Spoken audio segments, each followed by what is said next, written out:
Hello friends, आपका स्वागत है हमारे यूट्यूब चैनल गॉडसन इन्फो पर। हम लोग जो ये सीरीज़ कर रहे हैं ये बिहार एसएससी इंटर लेवल परीक्षा 2024 का सीरीज़ है। इसमें हम लोग प्रीवियस ईयर क्वेश्चंस को देख रहे हैं। ऑलरेडी वीडियो अपलोड हो चुका है। जो भी पुरानी वीडियो नहीं देखे हैं, जो 3 दिन से अपलोड हो रहा है, प्लेलिस्ट में जाके देख लीजिए। प्रीवियस ईयर कोई भी एग्ज़ाम के लिए बहुत ही इम्पॉर्टेंट हो जाता है। इससे आपका लेवल पता चलता है कि आपकी तैयारी कैसी है और किस प्रकार के क्वेश्चंस एग्ज़ाम में पूछे जाते हैं। तो उसके लिए आपके लिए एक रास्ता तय हो जाता है कि हाँ, हमें किस एरिया से पढ़ना है। ठीक है। और यह जो क्वेश्चंस है 29 जनवरी 2017 को पूछा गया था। इंटर के स्टूडेंट के लिए यह गोल्डन अपॉर्चुनिटी है कि इतने कम उम्र में इतनी सारी वैकेंसी आई है। अगर आप जी जान से लग जाते हो तो आपकी सफलता निश्चित है। तो चलिए, हमारे साथ बने रहने के लिए और अपनी तैयारी को मजबूत बनाने के लिए हमारे चैनल को सब्सक्राइब कर लीजिए। वीडियो अगर पसंद आए तो लाइक करें, अपने दोस्तों के बीच शेयर करें और हाँ, लास्ट में कमेंट ज़रूर करें कि ये सेशन आपको कैसा लगा, आपके लिए कितना इम्पॉर्टेंट ये रहा है। ठीक है। इसमें हम लोग जीके और जीएस के सेक्शन को देखेंगे। ठीक है। और मैथ्स प्रैक्टिस बेस्ड होता है, इसीलिए आप मैथ्स का प्रैक्टिस करते रहिए। ठीक है। यह जो क्वेश्चंस है जो पिछले साल 2001 से 2022 तक पूछे गए हैं, उसी का ये श्रृंखला है। ठीक है। और हाँ, बस वीडियो देख के मत रह जाइए, उसको नोट्स भी बनाइए। ठीक है। डेली टारगेट कीजिए कि मुझे 100 क्वेश्चंस मेरे माइंड में एडजस्ट हो जाना चाहिए। चलिए शुरू करते हैं। पहला क्वेश्चन, नेशनल हेराल्ड समाचार पत्र किसने प्रारंभ किया था? तो राइट आंसर हो जाएगा आपको जवाहरलाल नेहरू। ठीक है। जवाहरलाल नेहरू भारत के प्रथम प्रधानमंत्री थे। ठीक है। और योजना आयोग के भी प्रथम अध्यक्ष कौन थे? तो जवाहरलाल नेहरू थे।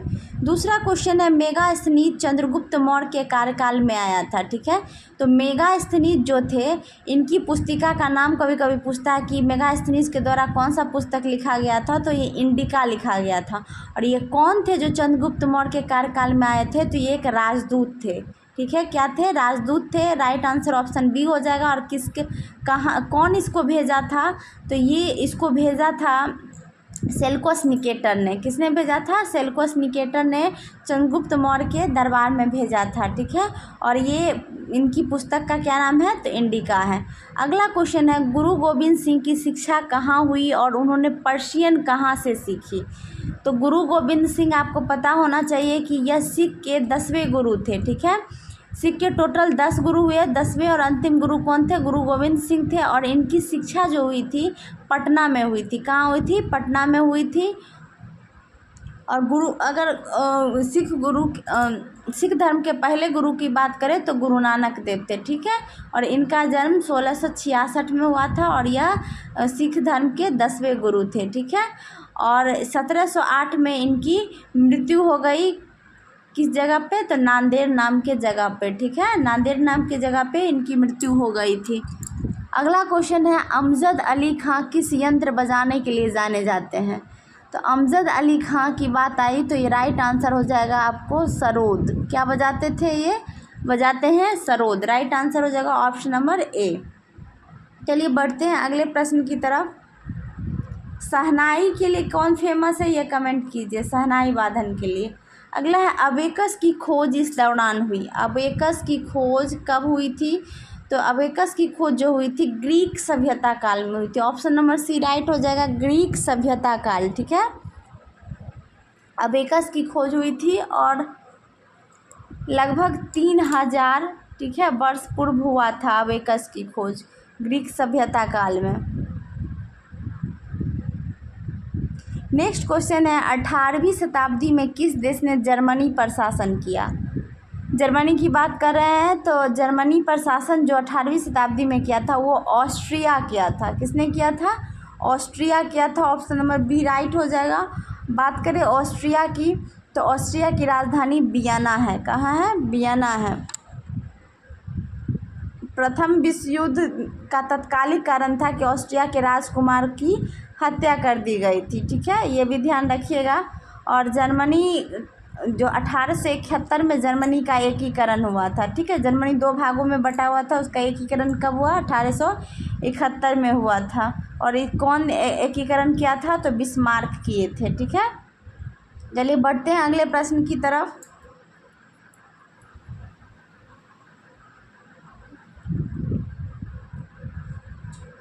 और हिटलर कहाँ का था? तो हिटलर भी जर्मनी का था। अगला क्वेश्चन है, भारत के दोनों लोकसभा और राज्यसभा में कोरम के लिए कुल सदस्यों का कौन सा आवश्यक है? ठीक है, कोरम मतलब होता है कि कम से कम कितने सदस्य प्रेजेंट होने चाहिए।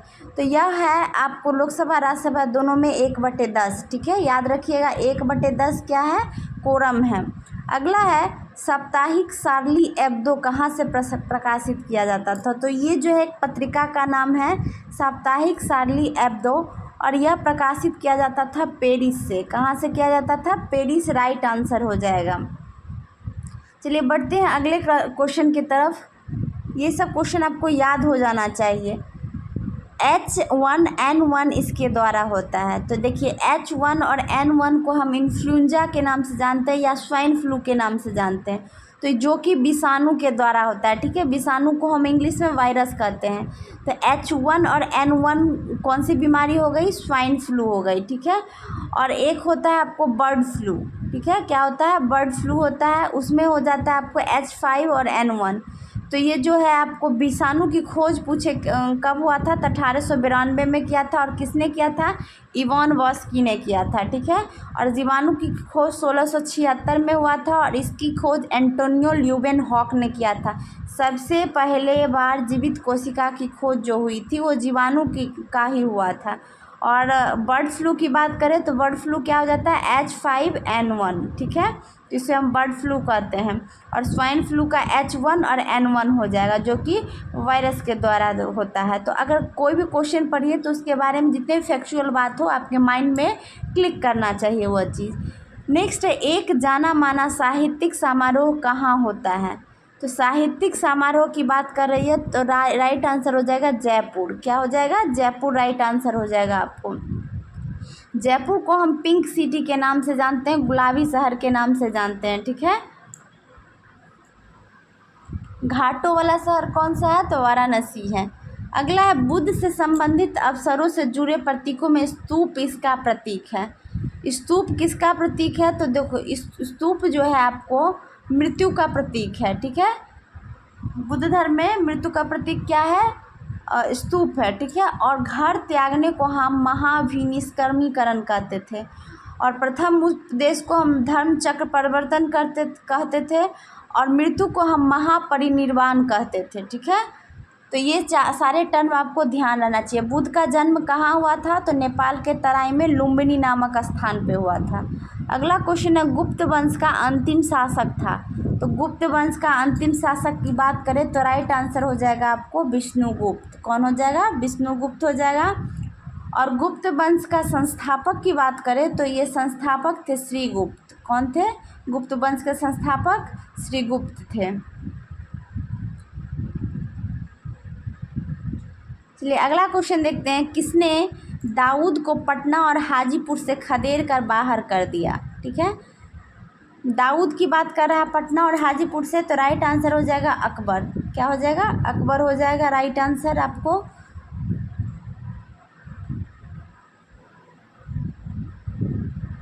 चलिए अगला क्वेश्चन देखते हैं हम लोग।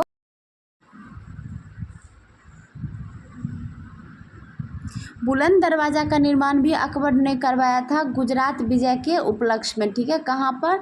तो फतेहपुर सीकरी में करवाया था। तो ये चीज़ अकबर के बारे में आपको ध्यान रखना है। दीन ए इलाही धर्म की स्थापना भी किसने की थी? तो अकबर ने की थी। अगला क्वेश्चन है, अकबर के राज दरबार में कितने रत्न थे? तो अकबर के राज दरबार में 9 रत्न रहते थे, जिसको हम नवरत्न के नाम से जानते हैं। तो राइट आंसर 9 हो जाएगा। उनमें मान सिंह थे, टोडरमल हुआ करते थे, बीरबल, मुल्ला दो प्याजा, ठीक है, अब्दुल रहीम खाना। तो ये सारे जो थे अकबर के 9 रत्न थे। ठीक है, अलग अलग विभाग देखते थे। जैसे मान सिंह क्या थे? आप उनके सेनापति थे। टोडरमल वित्त मंत्री थे। तो ये सारी चीज़ आपको नॉलेज में रहना चाहिए। अगला है, गोवा से पूर्व पुर्तगालियों की भारत में कौन सी राजधानी थी? तो गोवा से पूर्व जो पुर्तगाली भारत में कब आए थे? तो 1498 में आए थे। तो उससे पहले गोवा से पहले उसकी राजधानी कहाँ हुआ करती थी? तो कोचीन हुआ करती थी। कहाँ होती थी? कोचीन में हुआ करती थी। और क्या कहता है, 1502 से क्या हुआ? पुर्तगाली के वायसराय आने शुरू हो गए थे। अगला है, बैंगनी प्रकाश के तरंगदैर्घ्य का परास क्या है। बैंगनी प्रकाश के तरंगदैर्घ्य पूछ रहा है कि उसका परास क्या है, रेंज क्या है। तो ये आपको 380 से 450 नैनोमीटर हो जाएगा। ठीक है, यह जो सेट हम लोग कर रहे हैं ये 25 जनवरी 2017 को पूछा गया है Bihar SSC inter level exam में। तो ये प्रीवियस ईयर क्वेश्चंस है जिसमें टोटल 150 क्वेश्चंस आते हैं, लेकिन हम लोग जीके जीएस का पोर्शन कर रहे हैं 75 नंबर का। ठीक है, तो आप लोग के लिए जीके जीएस इंपॉर्टेंट हो जाता है। प्रीवियस ईयर क्वेश्चन से बहुत सारे क्वेश्चंस हूबहू उठा लिए जाते हैं, तो इसीलिए ये बहुत ज़रूरी हो जाता है। मैं बार बार कर रही हूँ, अपनी तैयारी को मजबूत करने के लिए हमारे चैनल से जुड़े रहने के लिए प्रतिदिन मॉर्निंग के टाइम में आपको बिहार दरोगा का वीडियो आ रहा है और शाम के समय में बिहार एसएससी का आ रहा है। तो आप लोग जो भी बिहार एसएससी के कैंडिडेट हैं रेगुलर अगर वीडियो देखना चाहते हो तो हमारे चैनल से जुड़े रहने के लिए हमारे चैनल को ज़रूर सब्सक्राइब कर ले, वीडियो को लाइक कर दे और अपने दोस्तों के बीच शेयर करें और कमेंट ज़रूर करें। मैं रिक्वेस्ट करती हूँ आपसे, कमेंट करें कि आपको सेशन कैसा लग रहा है और आपको किस तरह का वीडियो चाहिए, किस टॉपिक पे चाहिए, ये भी आप कमेंट कर सकते हैं। तो चलिए देखते हैं ये क्वेश्चंस क्या कर रहा है। बैंगनी प्रकाश के तरंगदैर्घ्य का परास कितना है। तो राइट आंसर क्या हो जाएगा आपको 380 से 450 नैनोमीटर इसका आंसर हो जाएगा। ठीक है, और बैंगनी प्रकाश का तरंगदैर्घ्य जो होता है सबसे कम होता है और सबसे ज़्यादा जो तरंगदैर्घ्य होता है वो लाल प्रकाश का होता है। अगला है, एक रोगी के शरीर के अंदर देखने के लिए क्या उपयोगी है। तो शरीर के अंदर जो हम देखेंगे किसी भी रोगी का तो उसके लिए उपयोगी हो जाएगा हमारे लिए प्रकाशीय तंतु। ठीक है, क्या हो जाएगा, प्रकाशीय तंतु, ऑप्टिकल फाइबर हम इसको इंग्लिश में कहते हैं। तो ऑप्शन नंबर सी राइट हो जाएगा, प्रकाशीय तंतु। ठीक है, अच्छा, ये निकट दृष्टि दोष दूर करने के लिए हम कौन सा लेंस का उपयोग करते हैं, ये कमेंट कीजिए आप लोग। अगला क्वेश्चन है, उत्तरी गोलार्ध में सबसे लंबी रात्रि कब होती है। तो बात करें उत्तरी गोलार्ध, विषुवत रेखा जो है जिसको हम भूमध्य रेखा के नाम से भी जानते हैं, पृथ्वी को दो भागों में बांटते हैं जिसको उत्तरी गोलार्ध और दक्षिणी गोलार्ध करते हैं। तो उत्तरी गोलार्ध में सबसे लंबी रात कब होगी, तो 22 दिसंबर को होगी। कब होगी, 22 दिसंबर को होगी, ये आप लोग नोट कर लीजिए। चलिए बढ़ते हैं अगले प्रश्न की तरफ।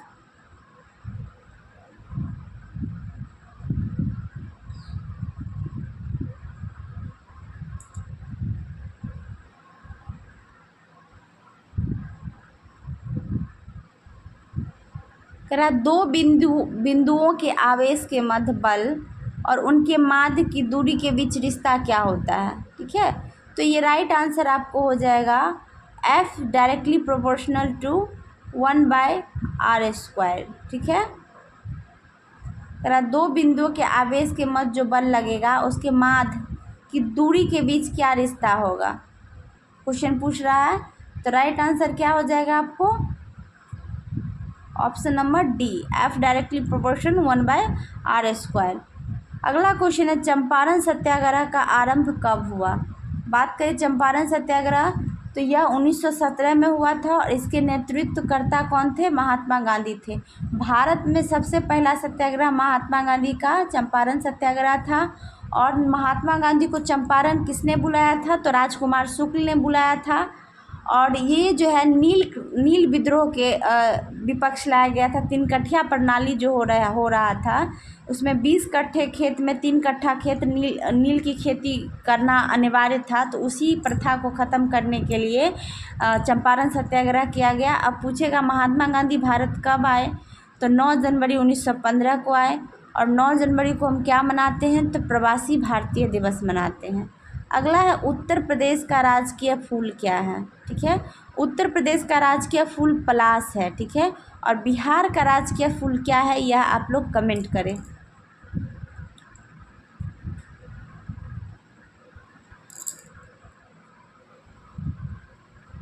साथ ही ये तो प्रीवियस ईयर क्वेश्चन देखिए ही जो बिहार एसएससी की तैयारी कर रहे हैं, लेकिन बिहार स्पेशल का भी वीडियो देखते ही रहे क्योंकि बिहार से रिलेटेड एग्ज़ाम है तो बिहार स्पेशल से बहुत सारे प्रश्न रहेंगे। अगला है, भारत में प्रथम ऊनी कपड़ों की मिल कहाँ खोली गई। तो ऊनी कपड़ों की मिल की बात करें तो राइट आंसर हो जाएगा कानपुर, क्या हो जाएगा? कानपुर में। ऑप्शन नंबर सी राइट हो जाएगा, कानपुर।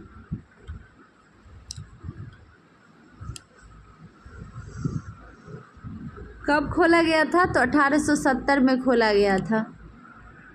अगला क्वेश्चन है, प्राकृतिक रेशम की कितने मुख्य किस्में हैं? तो रेशम की बात करें तो 4 मुख्य किस्में हैं, और सबसे ज़्यादा जो इसका उत्पादन रेशम का करता है वह करता है आपको चीन करता है, ठीक है। निर्यात भी सबसे ज़्यादा कौन करता है? तो चीन करता है। अगर सिल्क सिटी के नाम से बिहार का कौन सा ज़िला सिल्क सिटी के नाम से जाना जाता है पूछा जाए तो वह हो जाएगा भागलपुर, ठीक है। अगला है, जलियांवाला बाग कहाँ पर है? तो जलियांवाला बाग जो है आपको यह अमृतसर में है। कहाँ है? अमृतसर में। बात करें जलियांवाला बाग हत्याकांड की, तो ये हुआ था 13 अप्रैल 1919 को, ठीक है। और रॉलेट एक्ट के विरुद्ध जो है सब लोग इकट्ठा हुए थे अमृतसर में बैसाखी के दिन, और उसी पर जनरल डायर ने गोली चलवा दी थी। तो उसी को हम जलियांवाला बाग हत्याकांड के नाम से जानते हैं। कहाँ पर है जलियांवाला बाग हत्याकांड? तो अमृतसर में है, ठीक है। कहाँ पर है? अमृतसर। ये डेट आप याद रखिएगा, 13 अप्रैल 1919 को। और कहेगा जलियांवाला बाग हत्याकांड के बाद किसने अपनी नाइटहुड की उपाधि त्याग दी? तो वह हो जाएगा आपको रविंद्रनाथ टैगोर, ठीक है। उन्होंने, उनकी एक उपाधि थी नाइटहुड की, उन्होंने अपनी उपाधि का त्याग कर दिया था, ठीक है। और गोली किसने चलवाई थी? तो जनरल डायर ने चलवाई थी, ठीक है। चलिए बढ़ते हैं अगले प्रश्न की तरफ। Question number 26।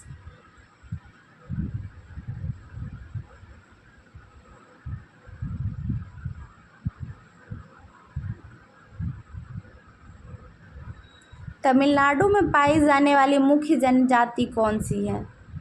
तो देखिए, तमिलनाडु की बात करें तो तमिलनाडु में एक पहाड़ है जिसका नाम नीलगिरी है, ठीक है। नीलगिरी की सबसे ऊंची चोटी कौन सी है?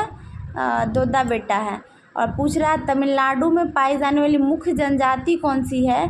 तो यहाँ पर ऑप्शन के हिसाब से इरूला हो जाएगा, लेकिन अगर टोडा रहता तो टोडा राइट आंसर हो जाएगा। वही दोडा बेटा की चोटी मतलब नीलगिरी की पहाड़ी पर एक जनजाति निवास करती है जिसे हम टोडा जनजाति के नाम से जानते हैं।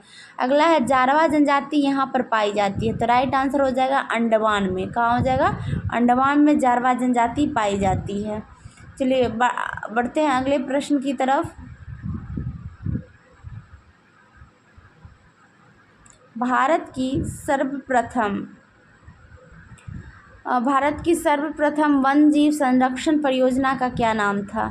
तो इसका नाम था हंगुल, ठीक है। क्या नाम था? हंगुल राइट आंसर हो जाएगा। यह भारत की सबसे पहली वन्य जीव संरक्षण परियोजना थी, हंगुल, ठीक है। कब किया गया था ये परियोजना? तो 1970 में किया गया था, ठीक है। कब किया गया था? 1970 में।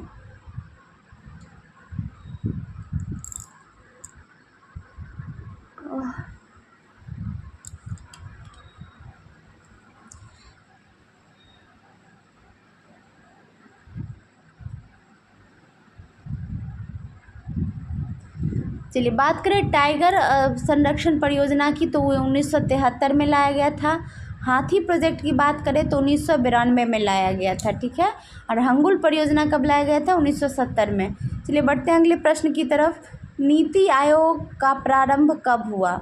नीति आयोग का प्रारंभ की बात कर रहा है, तो देखिए नीति आयोग का प्रारंभ हुआ था 1 जनवरी 2015 को, ठीक है। कब हुआ था? 1 जनवरी 2015 को। नीति आयोग से पहले योजना आयोग हुआ करता था, ठीक है। नीति आयोग का तो प्रारंभ 1 जनवरी से हुआ था, लेकिन उससे पहले कौन हुआ करता था? योजना आयोग, ठीक है। योजना आयोग का गठन जो हुआ था 15 मार्च 1950 को हुआ था। कब हुआ था? 15 मार्च 1950 को हुआ था। और इसके जो अध्यक्ष हुआ करते थे वो भारत के प्रधानमंत्री हुआ करते थे। तो उस समय तत्कालीन प्रधानमंत्री कौन थे? जवाहरलाल नेहरू थे। और उसी के जगह पे 1 जनवरी 2015 से नीति आयोग लाया गया, ठीक है। योजना आयोग का ही काम था पंचवर्षीय योजना का निर्माण करना।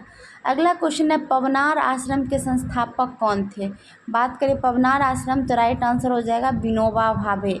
और विनोबा भावे ने ही भूदान आंदोलन की शुरुआत की थी, ठीक है। तो राइट आंसर क्या हो जाएगा? विनोबा भावे और भूदान आंदोलन की शुरुआत किसने की थी? तो विनोबा भावे ने। अगला है जम्मू और कश्मीर की शासकीय भाषा कौन सी है? तो जम्मू और कश्मीर की शासकीय भाषा उर्दू है। राइट आंसर क्या हो जाएगा? उर्दू। लेकिन अगर डोगरी की बात करें तो डोगरी भी जम्मू कश्मीर की ही भाषा है, बोडो भी जम्मू कश्मीर की भाषा है, लेकिन शासकीय भाषा कौन है? उर्दू। और बिहार का भी द्वितीय राजकीय भाषा कौन सी है? तो उर्दू है। पहला तो हिंदी है और दूसरा उर्दू है, ये ध्यान रखिएगा। चलिए बढ़ते हैं अगले प्रश्न की तरफ।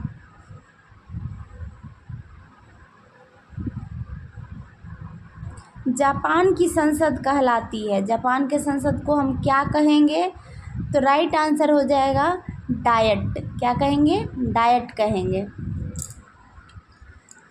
कोटस, कोटस हम किसके संसद को कहते हैं? तो स्पेन के संसद को हम कोटस कहते हैं। ठीक है, स्पेन के संसद को हम क्या कहते हैं? कोटस कहते हैं।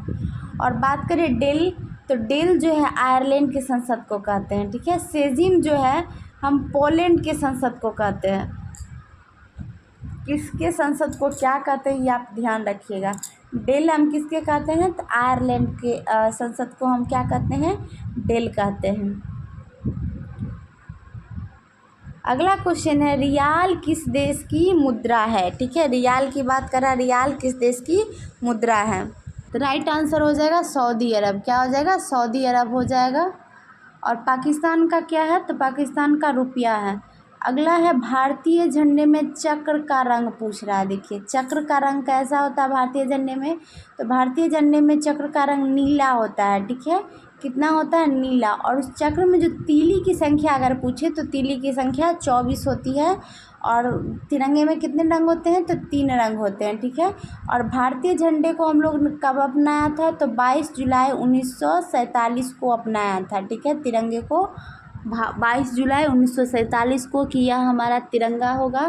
ठीक है, राष्ट्रीय झंडा हमारा कौन सा है? तिरंगा है। तिरंगे में 3 कलर है, केसरिया, उजला और हरा। बीच में क्या होते हैं? चक्र होते हैं जो कि नीला रंग का होता है और उसमें 24 तीलियाँ होती है। और कब अपनाया गया? तो 22 जुलाई 1947 को अपनाया गया। तो ये चीज़ आप ध्यान रखिएगा। चलिए बढ़ते हैं अगले क्वेश्चन की तरफ। वंदे मातरम का अंग्रेजी में अनुवाद किसने किया? बात करें वंदे मातरम की, तो वंदे मातरम के अंग्रेजी में अनुवाद किए थे अरविंद घोष ने। किसने किया था? अरविंद घोष। राइट आंसर हो जाएगा।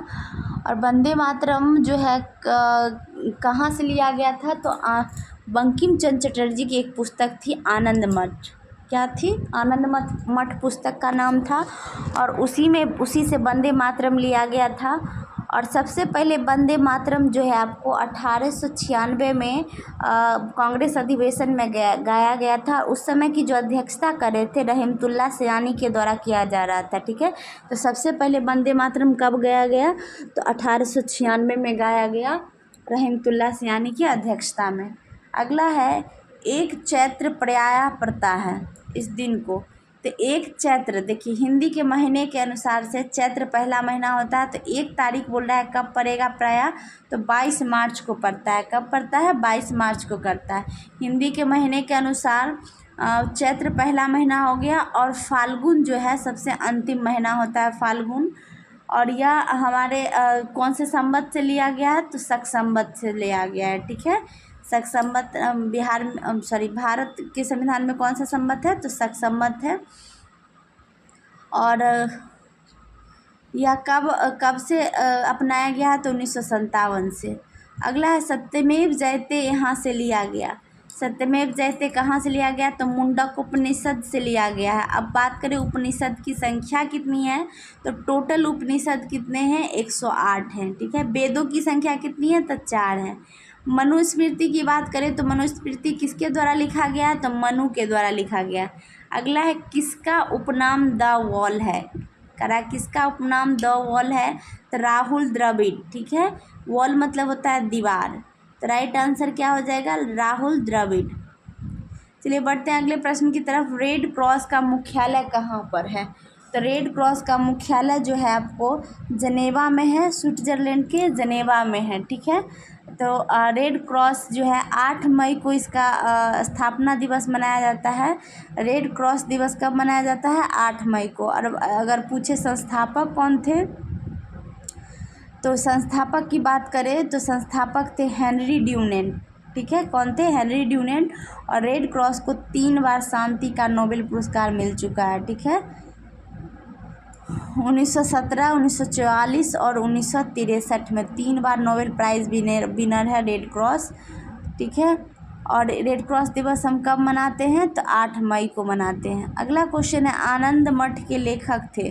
तो आनंद मठ के लेखक अभी मैंने बताया कि आनंद मठ के लेखक कौन है, तो बंकिम चंद्र चट्टोपाध्याय या बंकिम चंद्र चटर्जी भी इनको कहा जाता है। और इन्हीं के पुस्तक आनंद मठ से वंदे मातरम लिया गया था।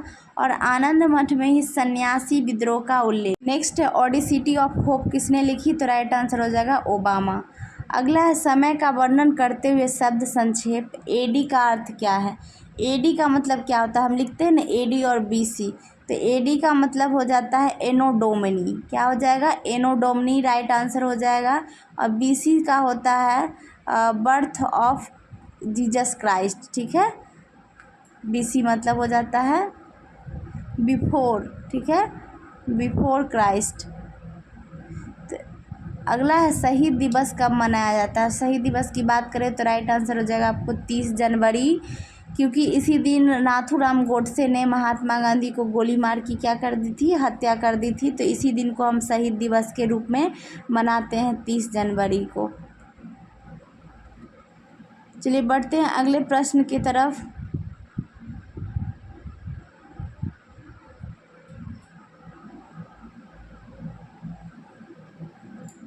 महात्मा गांधी की मृत्यु कब हुई थी? तो 30 जनवरी 1948 को हुई थी। ठीक है, कब हुई थी? 30 जनवरी 1948। अगला है, अपने मोबाइल फ़ोन के ना पहुंच पाने मतलब एक्सेस खोने को क्या कहलाता है? तो देखिए, ये एक फोबिया होता है जिसको हम कहते हैं नोमोफोबिया। क्या कहते हैं? नोमोफोबिया कहते हैं। देखिए, फोबिया मतलब होता है डर। बहुत तरह के फोबिया होते हैं, जिस तरह से। अगला है मोनोफोबिया। मोनोफोबिया मतलब होता है अकेले में रहने वाले को जो डर लगता है उसको मोनोफोबिया कहते हैं। ठीक है, पानी से डरने वाले को हम हाइड्रोफोबिया कहते हैं। अंधेरे से डर लगने वाले को हम क्लेस्ट्रोफोबिया कहते हैं। ऊंचाई से डर लगने वाले को हम एरोफोबिया कहते हैं। तो ये सारे फोबिया हैं। ठीक है, अगला है, सत्यजीत रे द्वारा निर्देशित सर्वप्रथम चलचित्र था। तो सबसे पहला जो चलचित्र पूछ रहा है कौन सा था? चलचित्र मतलब सिनेमा होता है, तो हो जाएगा आपको पाथेर पंचाली। कौन सा हो जाएगा? पाथेर पंचाली राइट आंसर हो जाएगा ऑप्शन नंबर डी। ठीक है, और 1992 में इन्हें क्या कहता है, दादा साहब फाल्के पुरस्कार भी दिया गया था। अगला है, भारत का सबसे बड़ा संग्रहालय कहाँ पर है? तो सबसे बड़ा संग्रहालय कोलकाता में। ठीक है, संग्रहालय मतलब होता है म्यूज़ियम। तो सबसे बड़ा म्यूज़ियम भारत में कहाँ है? तो कोलकाता राइट आंसर हो जाएगा। महलों का शहर किसे कहा जाता है? तो कोलकाता को। अगला क्वेश्चन है, पंचतंत्र किसने लिखा?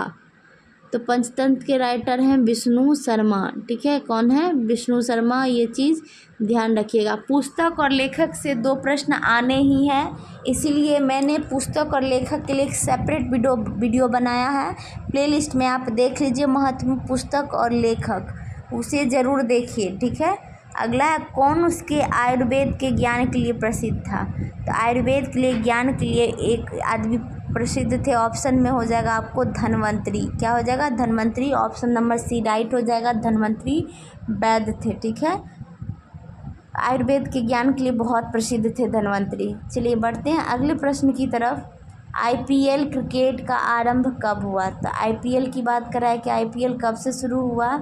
तो ये जो क्वेश्चंस है देखिए, 29 जनवरी 2017 में पूछा गया बिहार एसएससी में। ठीक है, और ये हम लोग जो कर रहे हैं सिर्फ जीके और जीएस का सेक्शन कर रहे हैं। तो आई होप आपको वीडियो पसंद आ रहा होगा, आपके लिए बेनिफिशियल है। तो वीडियो को ज़रूर लाइक करें, और चैनल पर नए हैं तो चैनल को रिक्वेस्ट करते हैं सब्सक्राइब कर ले। चलिए अगला देखते हैं क्वेश्चन। इसका राइट आंसर हो जाएगा 2008 में आईपीएल शुरू हुआ था।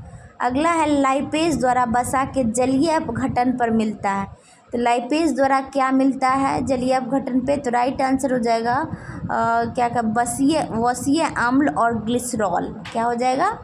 वसीय अम्ल और ग्लिसरॉल राइट आंसर हो जाएगा। जो लाइपेज जो होता है ना वसा के जलीय अपघटन पर यही मिलता है, फैटी एसिड और इंग्लिश में कहते हैं ग्लिसरॉल। अगला है भारतीय मानक समय, ग्रीनविच मध्य समय से कितना आगे है? तो ये 5.5 घंटे हैं। ठीक है, 5.5 घंटा भारत का समय जो है ग्रीनविच समय से ज़्यादा है। ठीक है, भारत का अगर मानक समय पूछे तो 82.5 डिग्री पूर्वी देशांतर है, जो कि भारत के 5 राज्यों से गुजरता है। ठीक है, मध्य प्रदेश, उत्तर प्रदेश, छत्तीसगढ़ और आंध्र प्रदेश और उड़ीसा, 5 राज्यों से गुजरता है। ये चीज़ आप ध्यान रखिएगा। भारत में टोटल समय जोन पूछे कि कितना समय जोन है, तो 24 समय जोन है। अगला है दुनिया का सबसे बड़ा दलदल मतलब गीला स्थान कहाँ पर है? दुनिया का पूछ रहा है तो ये हो जाएगा आपको राइट आंसर एशिया में है। कौन सा है? एशिया में है। ठीक है, और कौन सा हो जाएगा? जगह का नाम क्या है आपको? तो जगह का नाम है प्रीपेट। क्या नाम है? प्रीपेट नाम है। चलिए बढ़ते हैं अगले प्रश्न की तरफ। ये जो प्रीपेट है ना, ये साइबेरिया के दलदल में पड़ता है। साइबेरिया कहाँ है? रूस में है। नेक्स्ट क्वेश्चन है मानचित्र में समुद्र की समान गहराइयों को जोड़ने वाली रेखा को क्या कहते हैं? तो समान जोड़ने वाली रेखा को हम कहेंगे आइसोबाथ। क्या कहेंगे? आइसो, जो कि गहराई को जोड़ रहा है, समान गहराई को। तो ऑप्शन नंबर सी राइट हो जाएगा, आइसोबाथ। अगला है यह एक ठंडी और शुष्क वायु है। ठंडी और शुष्क वायु कौन सी है? तो राइट आंसर हो जाएगा आपको बोरा। क्या हो जाएगा? बोरा हो जाएगा। अगला है वह नदी जो दिल्ली में बहती है। दिल्ली में कौन सी नदी बहती है? तो यमुना नदी दिल्ली में बहती है, जो कि बहुत ही प्रदूषित नदी है। ऑप्शन नंबर डी हो जाएगा राइट। और यमुना जो है गंगा की सबसे बड़ी सहायक नदी है। कौन सी? तो यमुना हो जाएगी। यमुना कहाँ से निकलती है? तो उत्तराखंड में यमुनोत्री ग्लेशियर से निकलती है। ठीक है, अगला क्वेश्चन है इरावती नदी किसमें गिरती है? इरावती नदी की बात कर रही है तो इरावती नदी जो है आपको बंगाल की खाड़ी में गिरेगी। कहाँ गिरेगी? बंगाल की खाड़ी राइट आंसर हो जाएगा आपको। इरावती नदी बंगाल की खाड़ी में गिरती है। चलिए देखते हैं अगला प्रश्न। नदी का एक उथला विस्तार जो नाव पर या गाड़ी से पार किया जा सके क्या कहलाता है? तो यह कहलाएगा आपको रीफ। क्या कहलाएगा? Reef. Option number C right हो जाएगा। उथला है, ठीक है, नदी का उथला विस्तार नाव पर या गाड़ी से भी पार कर सकते हैं हम, उसे हम रीफ कहते हैं। अगला है दुनिया का सबसे बड़ा द्वीप कौन है? तो देखिए दुनिया का सबसे बड़ा द्वीप पूछ रहा है तो वो ग्रीनलैंड हो जाएगा। कौन सा हो जाएगा? ग्रीनलैंड हो जाएगा। और भारत में पूछे तो भारत में 2 द्वीप हैं, अंडमान निकोबार और लक्षद्वीप है। ठीक है, लक्षद्वीप कैसा द्वीप है? तो कोरल द्वीप है। अगला देखते हैं अगला क्वेश्चन। वह एक संग्रहित फल है। संग्रहित फल पूछ रहा है, कौन सा एक संग्रहित फल है? तो राइट आंसर हो जाएगा शरीफा। क्या हो जाएगा? शरीफा राइट हो जाएगा, ऑप्शन नंबर सी। नेक्स्ट है बज शहर यहाँ पर है। बज कहाँ पर है? तो बज शहर जो है आपको ऑस्ट्रिया में है। ठीक है, कहाँ पे है? ऑस्ट्रिया में। देखिए ऑप्शन में कंफ्यूज करने के लिए ऑस्ट्रेलिया भी दिया हुआ है, लेकिन ऑस्ट्रेलिया ना होकर ऑस्ट्रिया होगा। ऑस्ट्रिया की राजधानी कहाँ है? वियना है। कहाँ है? वियना है। और ऑस्ट्रेलिया के पूछे तो कैनबरा है। अगला क्वेश्चन है मात्रा UT plus half eighty square, ठीक है, का आयाम क्या है? आयाम पूछ रहा है तो राइट आंसर हो जाएगा L. Option number B right हो जाएगा, एल। चलिए बढ़ते हैं अगले प्रश्न की तरफ।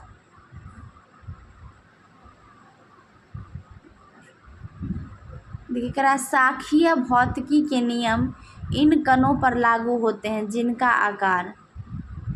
शाखीय भौतिकी की बात कर रहा है तो किस कणों पर लागू होगा? तो राइट आंसर हो जाएगा ग्रेटर देन 10⁻⁻6 मीटर।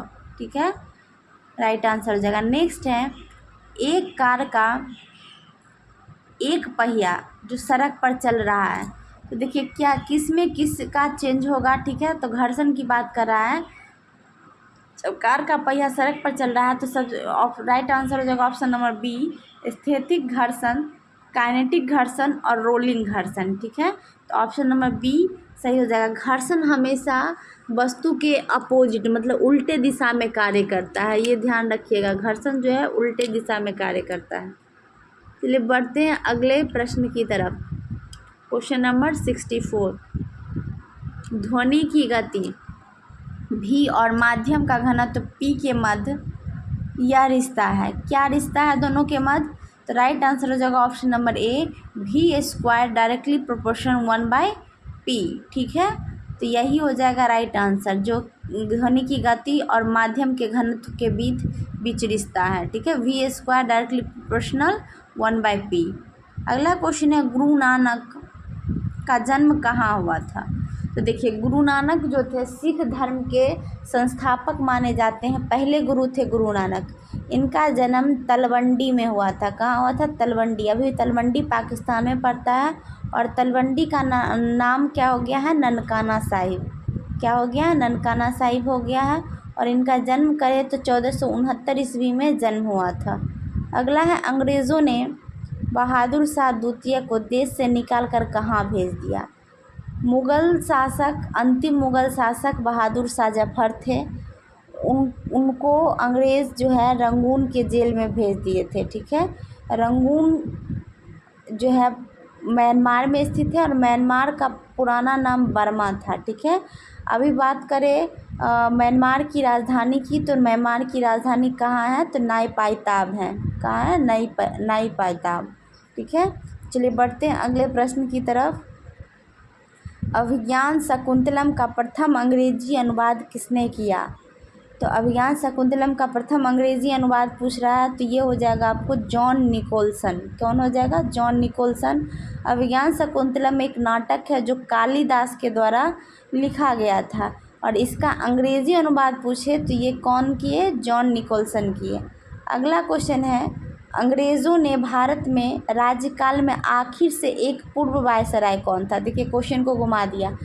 अंतिम से पूछ रहा है एक पहले कौन था, तो अंतिम तो माउंटबेटन थे। उससे पहले कौन थे? तो बेबल थे। कौन थे? बेबल थे। यही बेबल योजना 1946 में लाए थे। ठीक है, तो राइट आंसर यहाँ हो जाएगा बेबल। तो आपको देखिए कितना मतलब करा कि अंदर तक जानना है एकदम क्रम से। अंतिम पूछेगा तो कौन है? अच्छा, स्वतंत्र भारत के प्रथम गवर्नर जनरल कौन है? ये भी माउंटबेटन है। ठीक है, अगर भारतीय की बात करें तो चक्रवर्ती राजगोपालाचारी हैं। अगला है, ए लौ चुंबकीय पदार्थ के लिए उसकी चुंबकीय सुग्रहता के लिए क्या सत्य है? तो चुंबकीय सुग्रहता अधिक होगा। ठीक है, तो ऑप्शन नंबर बी जो है राइट हो जाएगा, अधिक। और प्राकृतिक चुंबक का फॉर्मूला क्या होता है? Fe3O4। अगला है, जब प्रकाश दूसरे माध्यम के अंदर जाता है तो क्या होता है? देखिए, जैसे ही प्रकाश दूसरे माध्यम में जाएगा तो उसका स्पीड वगैरह सब चेंज होगा, लेकिन आवृत्ति में कोई परिवर्तन नहीं आता है। ऑप्शन नंबर बी राइट है। ये बीपीएससी में भी कई बार क्वेश्चन पूछ चुका है। ठीक है, तो उसकी आवृत्ति में कोई परिवर्तन नहीं आता है। तो ये हम लोग देखिए बिहार एसएससी इंटर लेवल परीक्षा जो होने वाले है उसके प्रीवियस ईयर क्वेश्चन था। आई होप आपको सेशन पसंद आया हो, तो वीडियो को ज़रूर लाइक कर दे, कमेंट करें कि आपको सेशन कैसा लगा और नेक्स्ट में किस टॉपिक पर वीडियो चाहिए। ठीक है, और चैनल पर नए हैं तो हमारे साथ तैयारी करने के लिए चैनल को ज़रूर सब्सक्राइब कर लें और वीडियो जो है अपने दोस्तों के बीच ज़रूर शेयर करें। Thank you so much.